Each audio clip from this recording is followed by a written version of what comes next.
Pregătire. Începe cu călcâiele depărtate la nivelul șoldurilor, vârfurile orientate în față, mâinile rezemate în șold cu coatele îndoite, abdomenul strâns și spatele drept. Fandarea este o variație a genoflexiunii, dar în loc să ne concentrăm pe ambele picioare, o vom face numai pe unul.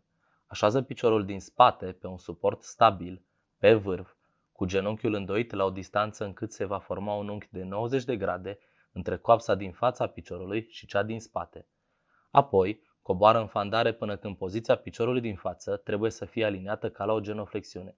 Mai precis, coapsa să ajungă să fie paralelă cu podeaua, iar gamba piciorului din față aliniată cu corpul. Genunchiul, în acest caz, nu trebuie să depășească vârful, iar coapsa piciorului din spate să fie în prelungirea corpului cu genunchiul îndoit. Pentru o tensiune mai mare a fesei, corpul poate să fie mai aplecat în față decât paralel cu gamba piciorului. Execuție.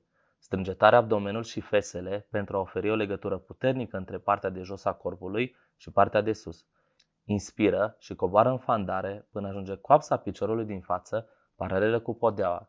Menții o fracțiune de secundă, apoi strânge fesa piciorului din față pentru a reveni în poziție de start.